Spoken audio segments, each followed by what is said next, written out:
Hello and welcome to Mind Shifters Radio. I'm Tim Hayes. I'm your host for the first hour, and today is Thursday, September 30th, 2021.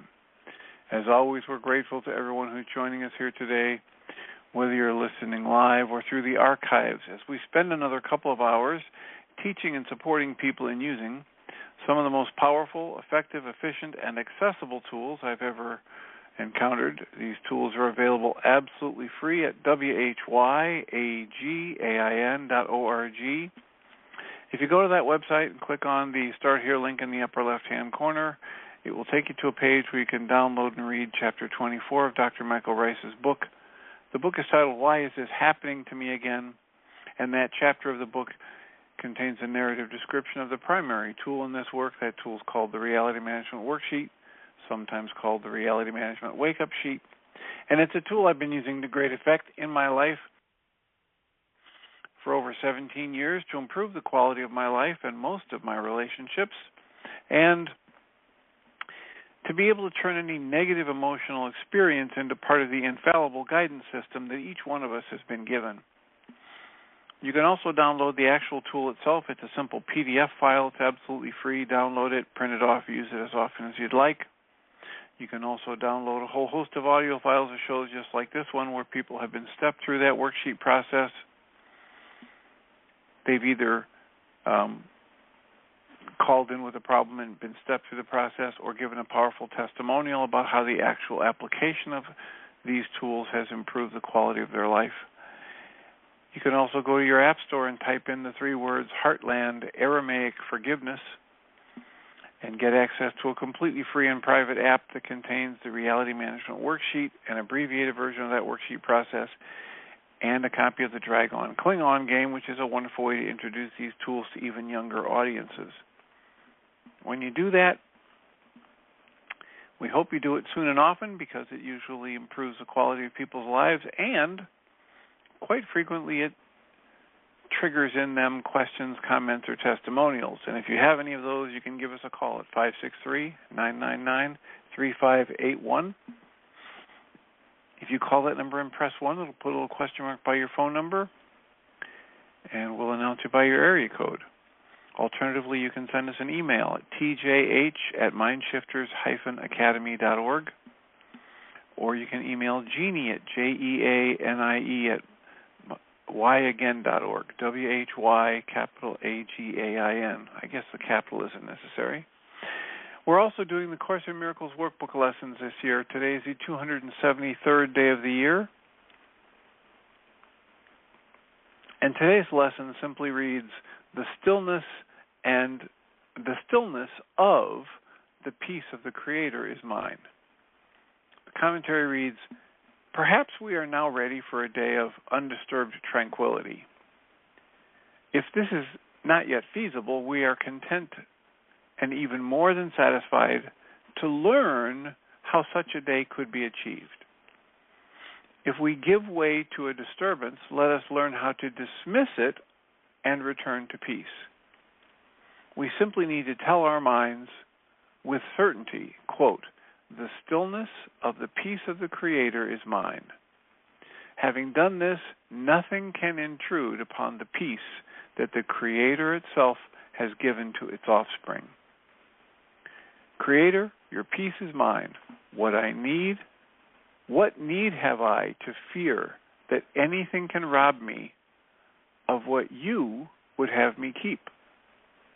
I cannot lose your gifts to me, and so the peace you gave your offspring is with me still, in quietness and in my own eternal affection for you.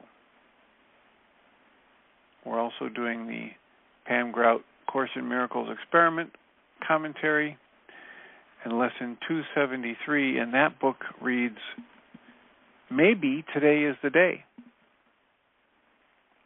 She quotes Kyle Cease as saying, everyone says, quote, get in the moment, close quotes. However, you are the moment. Pam writes, forgiveness is like a thick, absorbent paper towel that sops up spilled coffee, wine, and melted chocolate. forgiveness, more than being a concession you make for grouches and assorted bad guys, is a means for wiping away old patterns and no longer useful ways of thinking. It's how you find the stillness that's promised in Lesson 273. If you do it right, those patterns and their resulting consequences are potentially gone forever. Maybe today is the day. Just like you don't go digging through the trash for that discarded sheet of bounty, forgiveness refuses to dig up negative thoughts from yesterday's rejection. It doesn't sort through sticky yogurt containers and bacon drippings for that memory of mom's disapproval. Forgiveness changes everything. The patterns that have been moving you around like a pawn on a chessboard disappear. With forgiveness, you are free to create a new life. With forgiveness, dreams start unfolding easily and effortlessly. Everything you've ever wanted is right there on the 8th floor apartment. It's right there waiting. But you got to throw out the old paper towels. So, that's our Course in Miracles workbook lesson for today, the 273rd day of the year, and Pam Grout's commentary on that lesson. And we have time for comments, questions, answers, soliloquies, commentaries, requests for topics. Today is a Thursday, so there is a Mind Shifter support group available tonight, absolutely free through Zoom, wherever you are and have internet access. To find out about that, simply go to mindshiftersacademy.org website, a website that we specifically created just to help broaden the scope for dispersing these tools out into the field of consciousness. And please remember there is a separate login for Tuesday and Thursday, since we're currently still doing 2 support groups each week, 6:30 to 9 p.m. Central Time. So, what's on your mind? How can we support you? What's a struggle you're having with the worksheet process or situation in your life? Or what's a topic that you would like to have us discuss? 563-999-3581 and press 1.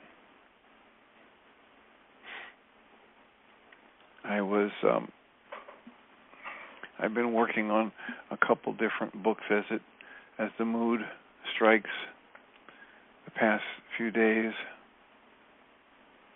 One of them is the book Inside Out Healing by Richard Moss, and we were talking about some of that yesterday.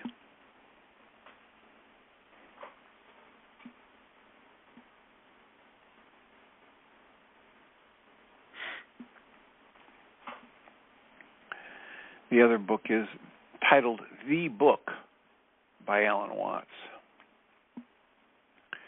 And The Book by Alan Watts really plays deep. And one of the things I wanted to highlight was something we've talked about a lot in this work over the past 10 years on the radio show, and it's been a theme for the last 17 or 18 years that I've been a student of Dr. Michael Ryce's work, and that is that language is so critical. In the book by Alan Watts, he says, he's talking about how we shift the focus of our attention and what we notice and what we don't, and how attention is really a process of ignoring many, many things while we focus on just one or two things. And you can't, he's promoting very much as Richard Moss is, this kind of open, spacious attendance, allowance, surrender, awareness, present moment awareness.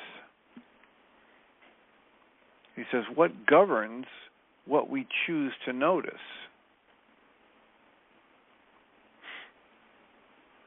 And the first thing that governs this is whatever seems advantageous or disadvantageous to our survival, or our social status, or the security of our egos. The second thing that governs what we choose to pay attention to is working simultaneously with the first, and that's the pattern of the logic, the notation of symbols, the words, the language we've learned from others, from our society and our culture. It is difficult indeed to notice anything for which the languages available to us, whether they're verbal, mathematical, or musical, have no description. This is why we often borrow words from other foreign languages. For instance, there is no English word for a type of feeling which the Japanese call yugen. And we can only understand by opening our minds to situations in which the Japanese people would use that word. So what kinds of situations are those? For example, quote, to watch the sun sink behind a flower-clad hill, or to wander on and on in a huge forest without thought of return, or to stand upon the shore and gaze after a boat that disappears behind distant islands, or to contemplate the flight of geese seen and then lost among the clouds. The internal felt experience of the human being when doing these different activities is what the feeling of yugen or yugen is referring to. So how do you define love? How do you define enlightenment? How do you define peace? How do you define God? These things will grab your attention or not based on their meaning to you and their value, the value you place on them. And Richard Moss is trying to get us to learn actual steps to increase our ability to do what he calls focused, spacious awareness. And he says, learning focused, spacious awareness takes practice, a lot of practice. The first step is to choose what you want to focus on. And he says, I suggest that you point your attention on any present moment sensation. For example, you can bring your awareness to your hands.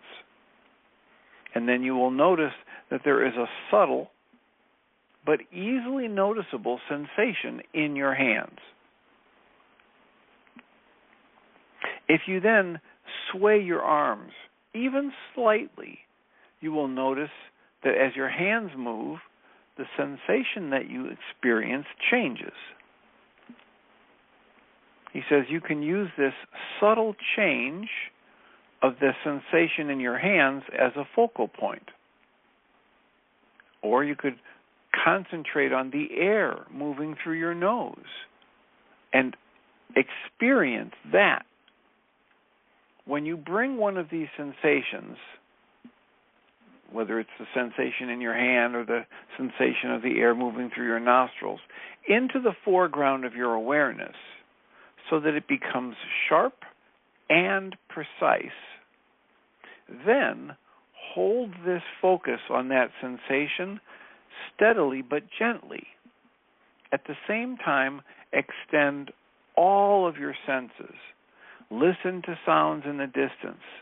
Keep your eyes open but unfocused so that you can take in your peripheral vision. Even as you are vividly aware of the breath or your hands, let your awareness also extend throughout your body and then beyond, into the room or wherever you are. Now, in the beginning, you may only be able to sustain this quality of attention very briefly. That's because you have not built the muscle of this kind of awareness. But don't get discouraged. It's like any other kind of exercise in that it requires your practice and your willingness. When your thoughts grab your attention and pull you away from the focused spaciousness, gently return to your chosen focal point and then resume the practice. So the idea is to break the cycle of what Guy Finley would call a mechanical level of consciousness that we have been trained into. We weren't born this way, but we were trained into doing and doing and doing and doing and doing, as opposed to being and observing. When we were born, we were being and observing all the time. And even when we were doing, with the body moving, as infants and as toddlers, we were more in the experience of being than we were consciously trying to do one thing or another. So we have been conditioned by our culture into our thought process being primary and into our accomplishing of things that are outlined by our thought process as primary, and we are not trained. We haven't strengthened the muscle of this focused spaciousness that Richard Moss would call us to. He says, the quality of aliveness or the felt quality of every single moment of life really depends on the degree to which we are simultaneously focused and open and spacious. We're ready to take action if needed, and yet we are relaxed. We are not coiled tight like a spring, ready to pounce. And unless we usher ourselves into that kind of practice and experience, then everything we do to talk about the present moment or mindfulness or the now moment is just an abstraction. It's just a distraction from the actual experience.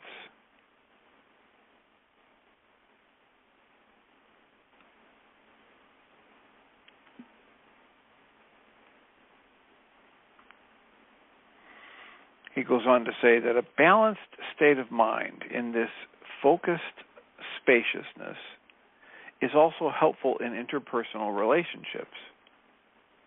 He says, so for example, one evening recently, and he's about to describe an exercise that for decades I have suggested for marital couples. But he says, one evening recently, I thought my wife was being unfairly critical of me. But before I told her what I didn't like about her comments, I did something for my own sense of well-being and for the sake of our relationship. I simultaneously brought to mind the loving and appreciative things that she frequently tells me, as well as the many sweet times that we share together. In other words, while I pointed to a specific instance of something that I did not like, I kept in mind the larger picture of what I do cherish about her and about our relationship.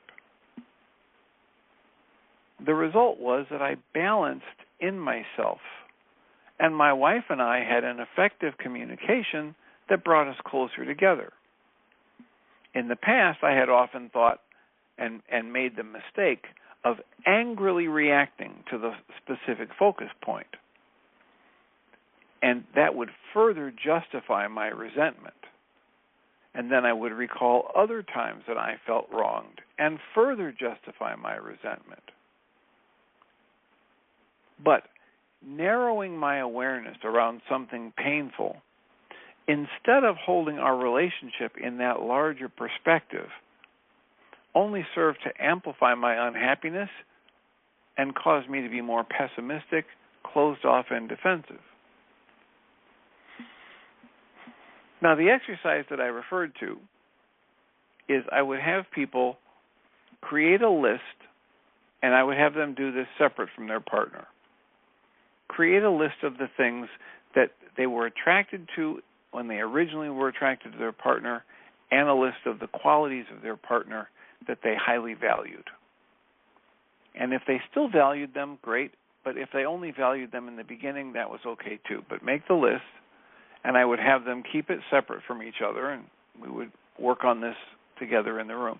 But then once we refined that list and we made sure that they could still say honestly these qualities of this work ethic or this honesty or this gentle nature or this being a good father or being a good mother or this, whatever the qualities were that they listed that they really liked about the person that attracted them to them.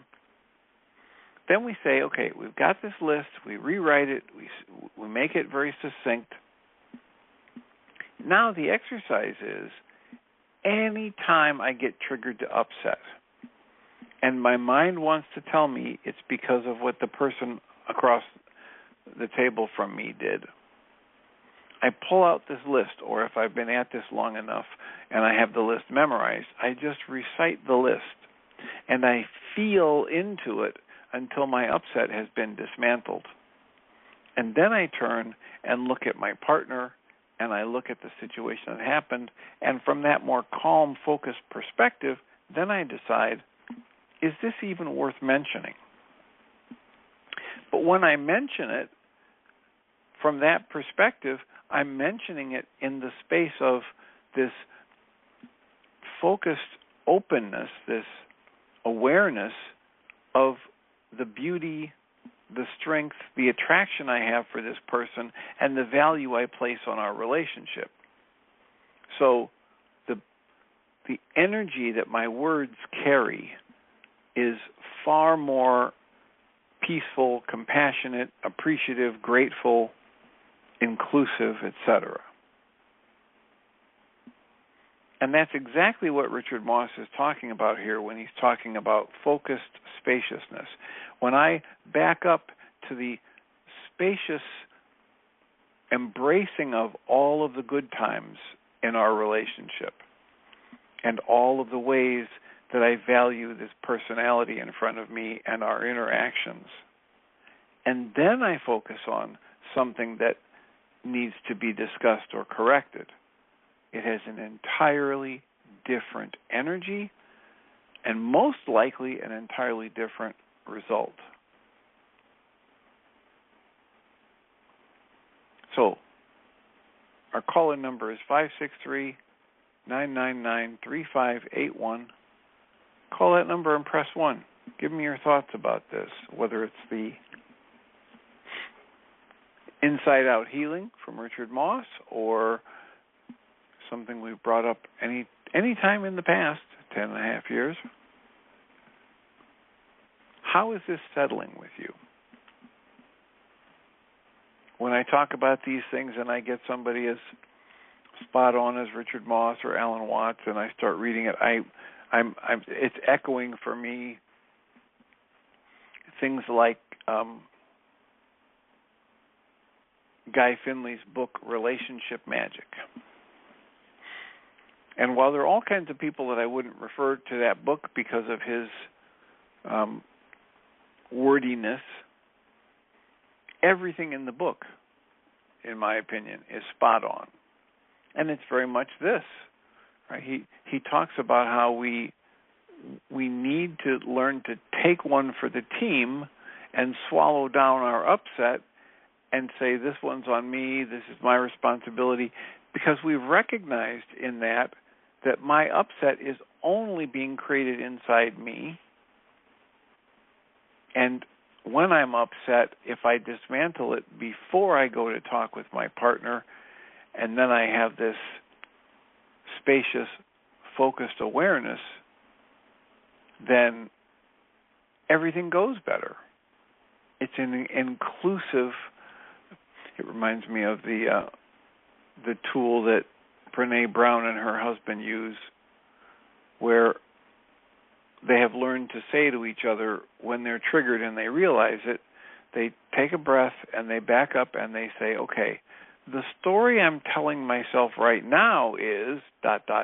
And then they explain how things seem to them, but now they've already laid the premise that says, I realize that all of the emotions and the reaction that I'm experiencing right now, I'm creating from this interpretation of life events. Here's the story I'm telling myself now. Here's the interpretation I have placed on the fact that you are asking me what's for dinner, or the fact that you're coming home a half an hour later than you said and you didn't text or call, or the fact that you got up on Saturday morning and said you were going to play golf, but I thought we had plans to do X, Y, or Z together.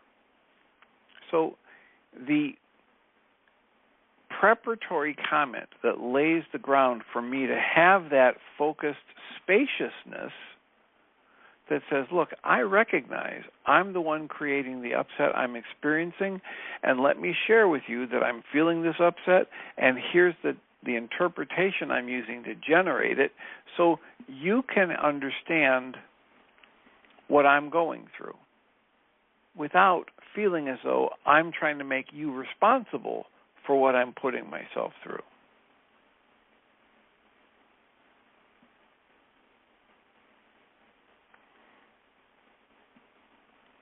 And this takes a certain level of core strength in each individual in the relationship, and yet, as Guy Finley talks about, the more I practice that kind of awareness and observation and ownership, the stronger I get.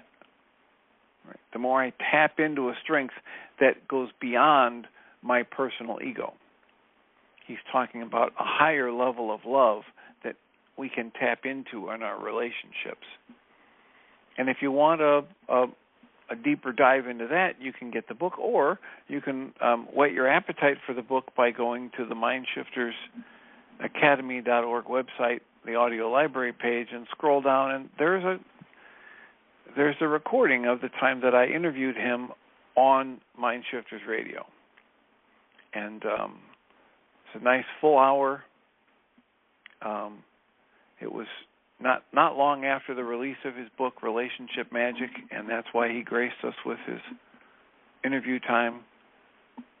Go to MindShiftersAcademy.org website, audio library page, and scroll down, and you can listen to that interview.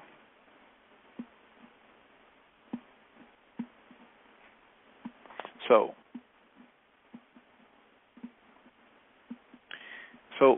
Richard Moss is offering then a map to emotional clarity. And he's talking about helping us understand how to work with this thing he's calling the mandala of being.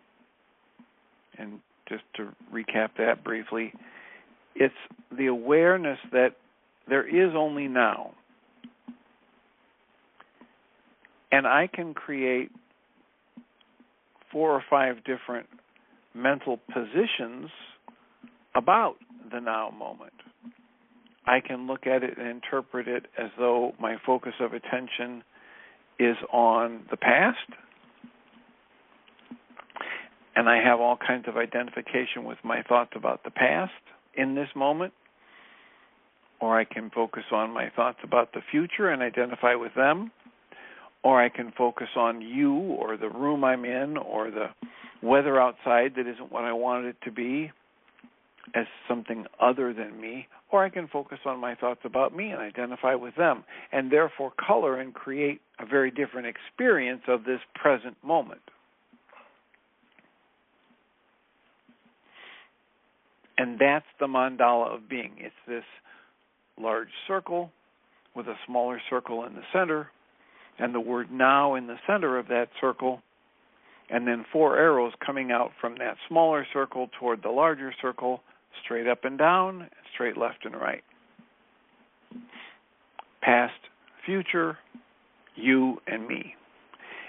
And we can learn to identify what we're doing with our thought process in the moment when we are coloring our present moment experience, when it's anything less than this focused spaciousness, this openness, this pleasant experience.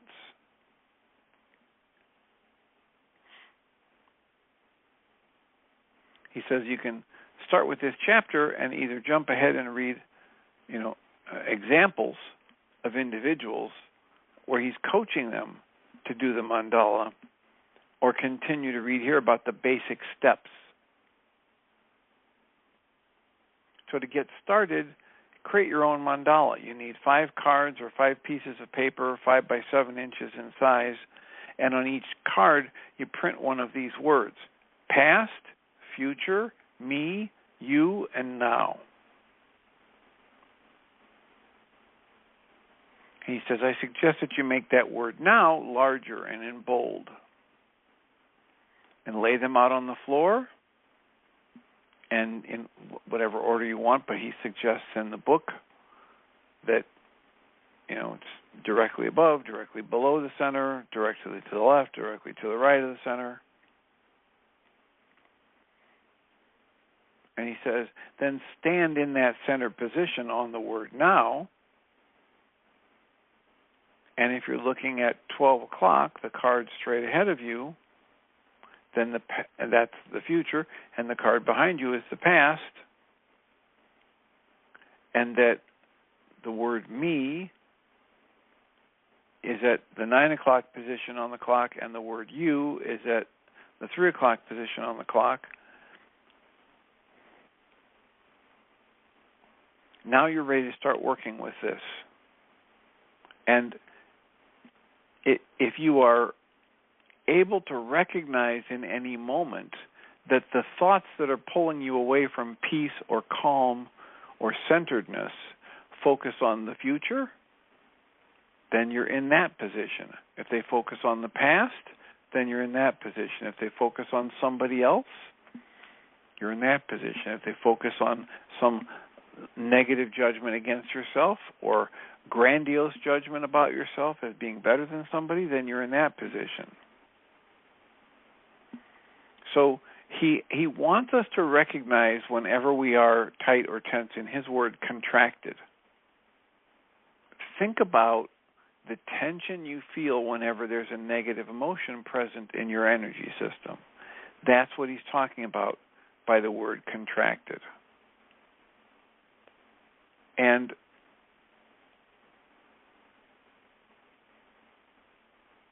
he recommends when you start working with this mandala that you write down the thought process that you're identified with in simple sentences. And then define an issue you want to begin with, and then start looking at it from the center position, and then from each of the 4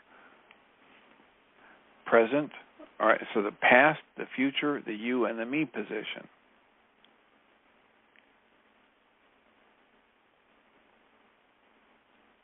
And then after you've done that, then you re-experience the original story. And then he says you can go ahead and actually reframe the story. He's helping us in this process build the muscle, build the experience, and then strengthen it to move from the ego identification to this open, spacious, focused awareness, focused spaciousness.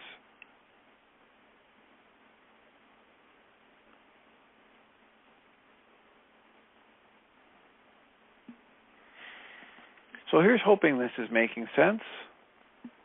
The idea is building the practice of stepping back from the thoughts that are always there. There are always going to be thoughts in my mind, and just observing them without identifying with them, and doing what Guy Finley says, stepping back from my thoughts so I can watch the movement of my thoughts without being moved by them, without being instantly motivated into an action or a reaction or a reflex.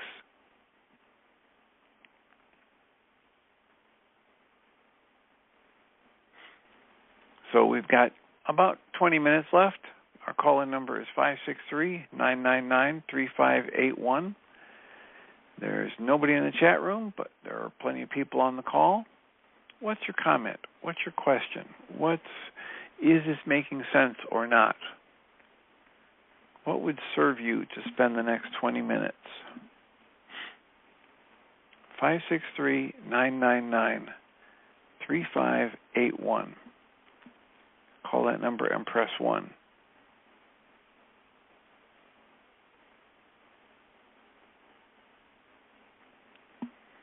So Richard in his book offers a dialogue, an example of a healing journey where he's stepped somebody through this process. And it starts with that Richard asks Joseph, is the person in the book, to describe the issue he wants to work on. And Joseph says, I have metastatic liver cancer. I went through 2 rounds of chemotherapy, which I finished in the winter. It was terrible. I was so sick I wanted to die. Now I feel much better, but 2 weeks ago I had a new scan, and my doctor told me that there are new tumors, so the cancer is spreading. There's silence for a while. And then Richard repeats Joseph's statements carefully with empathy.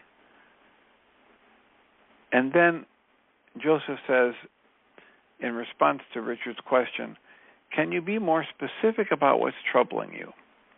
Joseph said, it's about feeling that I should do something more, but I don't know what or even if I want to do anymore. So Richard says, now I can really begin to understand what's troubling you. You believe there is something more that you should be doing. And Joseph says, yes, that's it. Can you say a little bit more about this? Perhaps a few specifics about your circumstances. So Joseph says, look, I have a new family. My wife and I got married 2 years ago. She's much younger than I am, and we have a young daughter from a previous marriage. My wife is constantly on the internet searching for cancer treatments. A few months ago, she wanted me to go to Brazil and see a healer, but I was too sick to travel. Actually, I didn't have a desire to travel. And then it was a clinic in China. Now she's found something in Italy she feels might be good for me, and she wants me to go there, but I don't want to. And there are other friends who keep proposing ideas for treatments that they think I should investigate. But the more they tell me these things, the more angry and despondent I feel. I should be doing something, but I'm not. It makes my wife angry, and I just get depressed. Richard says, okay, now I have a much clearer sense of what you're struggling with. Can we call this issue, I should be doing something more? Joseph says, yes. I should be doing something to heal myself, but I'm not. So that's the issue. This is something that the mandala work may help you become clearer about. Shall we start? He says, yes. So prior to doing this work, they'd laid the mandala out on the floor. The first step in this work, says Richard, is to move to the center of the mandala and give yourself a chance to become as fully present and embodied, physically sensing your body in this moment as you can. So go ahead, step to the center of the circle, and Joseph stands up and does that. And Richard says, now that you're there and you're standing in front of this, me and this group of people, try to put the group out of your mind and let this work be completely for you. It's entirely understandable. You might not be so comfortable. Just acknowledge yourself for whatever you're feeling and allow it. Imagine that you're in a big space, much bigger than this room, and there's no crowding, and there's no tight feeling inside you. Wherever you sense tension, turn your inner gaze toward it and touch it very lightly, as if you were softly caressing that tension or that feeling inside of you like a feather. At the same time, be aware of your whole body.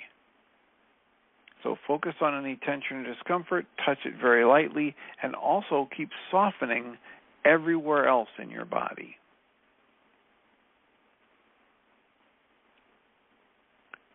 And then let your awareness stay in your body, but at the same time extend yourself into the room and beyond. Hear the birds chirping outside. You can hear the low rumbling of the city through the windows. In this moment, in all moments, now is where you are. And now is everywhere. And then Richard keeps coaching him to be allowing of any sensations that arise and to touch them very gently with his awareness, and then expand his awareness to all parts of his body and then beyond his body. And then he asks Joseph, can you tell me how you are in yourself? And Joseph says, I feel quieter. Richard says, good. Bend your elbows so that your hands are in front of you. And go ahead and bring your attention onto your hands.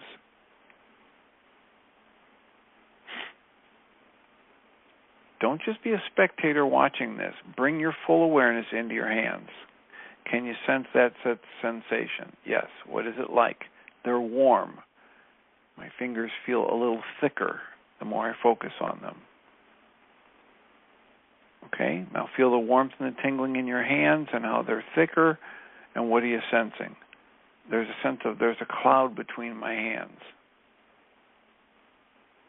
Good. Keep observing the cloud sensation for a few moments longer. See if you can bring the sensation into stronger focus. But also keep your awareness in the whole body and the room beyond. Gently refine your focus to that cloud experience between your hands, but keep your awareness, your openness also there. How do you feel now? Very calm, warm. My mind is calm. I can't remember it being this quiet. My breathing feels like it's caressing me. Richard says, okay, that's excellent. This is a natural state of being when we're not racing away from the now. This is that now experience. Okay, are we ready to work? Yes. I want you to bring the issue back into your consciousness. I should be doing something to heal myself, but I'm not. And repeat it out loud to yourself. Joseph repeats that. Then Richard says, all right, visualize yourself with your wife. She's suggesting different things for you to investigate and places to travel and go, and you're thinking, I should be doing something to heal myself, but I'm not. What's happening? Joseph says, well, the peace is gone. Richard says, I'm not surprised. Joseph says, I'm getting the same feeling of confusion, and my stomach is like a hard lump. What's the use of doing this? So Richard repeats, you're feeling confused, your stomach's a hard lump, and you say to yourself, what's the use? So focus on that and touch that gently, and then this has to be very stressful, Richard says. Joseph says, it is. I want something that can do the job as best as possible. But as soon as hold on, says Richard, you're getting ahead of yourself. I want something that can do the job as best as possible. That's another story. What I suggest you do is just hold the feeling of the issue in your awareness and look around the mandala. Which position do you feel drawn toward? Stories about yourself or about somebody else? Joseph is uncertain for a few moments, and then he steps to the me position. Richard says, okay, good. Now what's the story you're telling yourself about yourself? I should be doing something to heal myself, but I'm not. And also you said, I want something that can do the job as best as possible. Do you understand that those stories are about yourself? They are about what you believe you should be doing or being, or what you should want. Joseph says, I can see that. Richard says, okay, I've written these down. As you stand in the me position and hold the issue in your awareness, is there any other story about yourself that come to mind? Joseph says, I don't want to just wait and be passive. I need to do something soon, now, and I must make a choice. Richard says, okay, that's quite a collection of stories about me. Let me repeat them back, and he repeats them back. And then you mentioned that your wife has been searching possible treatments for you. What do you tell yourself about that? And Joseph says, I know that's her way of showing love, but I wish she wasn't so determined. She's so intense when she gets the bit between her teeth. She's Middle Eastern, and Richard says, okay, one moment, wait a minute, please. Just so you can learn to differentiate the types of stories and understand this mandala work, leave the me position and walk over to the you position on the mandala. Joseph walks over there. So good.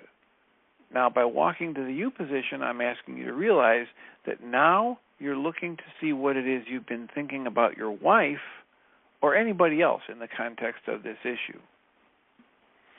So, as we keep doing that with this mandala work, we get clear. And if you're going to blend that mandala work with this reality management worksheet or the targeted journaling from Michael Ryce that he calls the mind shifter, what he's having us do when we lay the mandala out in a circle on the floor and step into the position every time we change a position is just get really clear about what our mind is doing, which is it's a way to frame out many different worksheets for the reality management worksheet process.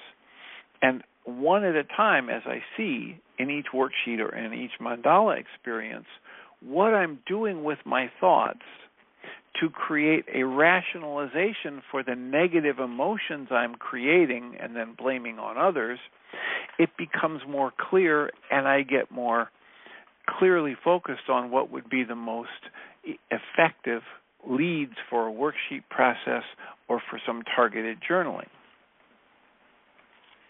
So, we have 10 minutes left, or not quite 10 minutes left. 563-999-3581. How is this landing as I'm stepping us through the mandala process and blending in the reality management worksheet process? Let me know what's happening. How is this landing for people? Does it make sense? Should we continue? Should we change directions for the rest of the show? 563-999-3581 and press 1. I'm going to get a drink.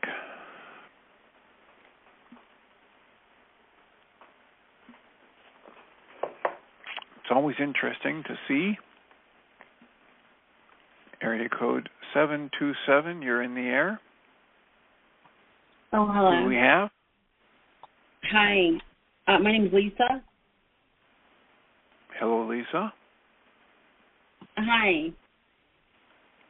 Are you doing like readings? I just started tuning in just now. I don't know what this show's about. No, we're talking about, this show doesn't do readings. This show does presenting tools about managing your emotions, improving your relationships, and the quality of your life, and they're available at whyagain.org, absolutely free. But we don't offer reading. And we were just talking about a couple different books and the process of The Mandala of Being by Richard Moss. Oh. Okay. I was kind of looking for a reading. I think I called in this show a few years ago, and you guys gave me a reading. That's why I'm confused. Well, I think that, a few years ago, this was hosted by Earth Angels Radio, and they might still be out there. You might search for them, and you might get a reading there. But here, we're not into that thing. So thank you for the call. Thank you so much. Thank you. And blessings. God bless. Area code 808, you're in the air. Well, maybe you're in the air. Good morning. Can you hear me? Yes, welcome. Hello? Roma. This has been a very beautiful experience.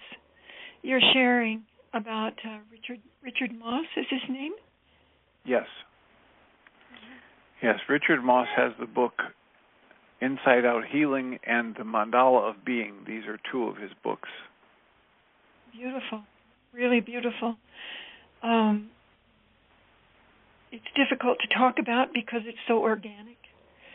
It was easy for me to be within my body and to connect to what you were saying. So it sounds like very valuable work, and thank you so much for sharing it with us. Well, you're very welcome. It is something that was recommended by Ellen, and I am scheduled to interview Richard next Wednesday. And if that works out as a good interview, I will intend to play it as part of a Mind Shifters radio show sometime in the future. Great. Okay. Yep, my cat is enjoying hearing the sound of your voice. She just came over here to the telephone, and she's aware of your presence. I'm sure of it. It's so sweet. And she's purring very loudly. So I won't take any more time. Perhaps someone else has something to say, but I just wanted to thank you and tell you that it's been a very valuable experience for me to listen. All right. Glad to hear it, and I hope you're doing well, and I hope the volcanoes in your area stay well behaved. Peaceful, very peaceful here. Thank you. Blessings. Aloha. So there's at least one person that's saying that this is landing and having value, and I have, I don't know, maybe 5 minutes left to I'll go just a little bit further with this. Back and forth between Richard and Joseph. Richard was just asking Joseph to make sure that he changed his position on the floor when he was going to move into talking about someone else. And so he did, and then he said about his wife that I know that that's her way of showing love, but it puts me under so much pressure.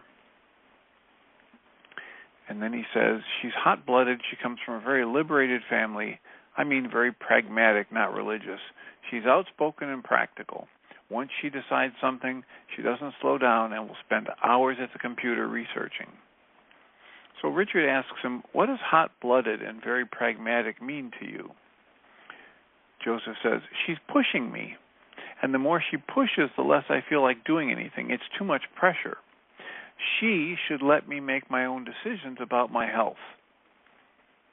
So Joseph gets clarified here, and Richard helps him clarify. There are two more stories. She's pushing me, and she should let me make my own decisions about my health. And if we were doing this in the worksheet process, we could say, here's two separate thoughts to put on two separate reality management worksheets. One is, she's pushing me, and the other one is, she should let me make my own decisions. And then I would go back up and I'd say, when I have the thought she's pushing me, what emotion do I feel? And I would fill that in the slot for the emotions in 1B, and I would take the next worksheet, the blank one, and write in 1D, the thought I'm using to create my emotion is, she should let me make my own decisions about my health. I would write that in there, and then I would sit for a moment and decide what emotion I start to feel, the more I think that thought that she should let me make my own decisions. And so then Richard says, okay, good. Now, I think we have more than enough of the stories that you're telling yourself that are contributing to your stress and unhappiness. So before we go further, move back to the new position, the now center position of the mandala, and take a few moments and come back to the sense of calm you were feeling before. And in this process, it's very much like Babette Rothschild's The Body Remembers.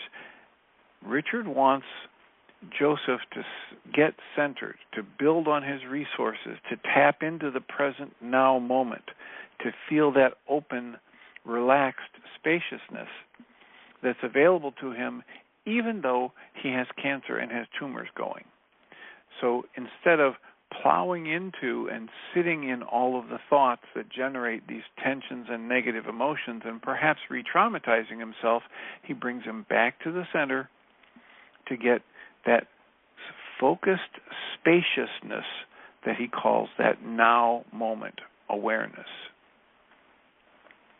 So he has him do that, and after a few minutes, Joseph signals that he's ready to continue. And then Richard says, so what's your intuition tell you about where you want to begin? The me stories or the you stories? And Joseph looks around toward the me position. So he moves over there, and then Richard reminds him, remember that everything we're going to do now is in the context of I should be doing something to heal myself, but I'm not. You have metastatic liver cancer, and you've recently learned there are new tumors. And you are telling yourself several things. I should be doing something to heal myself. I want something that can do the job as best as possible. I don't want to be passive. I need to do something now. I must make a choice. So is there any one of these stories in particular you want to start with? And Joseph says, I'm beginning to see that they're all sort of similar. I guess it really comes down to the fact that I should be doing something to heal myself, but I just don't. And Richard brings him back, not to run away from the chosen story, to the next thought. So he comes back to this story. Let's work with the story. I should do something to heal myself. And repeat it a few times. Now stay in your body so that you can feel what happens inside. What I want you to do is let yourself consciously feel, right, and touch it like you would touch a feather, what this story creates in you when you are identified with it, as you have been over the past weeks. And Joseph says in a very agitated voice, I just feel like I need to do something. I feel this pressure. So this pressure, is that just it, pressure, or is this a memory of something? And so in this way, he keeps exploring what is the present moment experience and what can you be aware of if you create that gentle focus on these sensations that arise that are tied to your story or your rationalization for why you have this, and keep the spacious openness at the same time that you're focused. So that's our time for today, and Jeannie Ryce has just joined us, so I will remind us all that we come from love. We're made of this stuff we call love. We actually are love, and everything else is false. Welcome, Jeannie Ryce.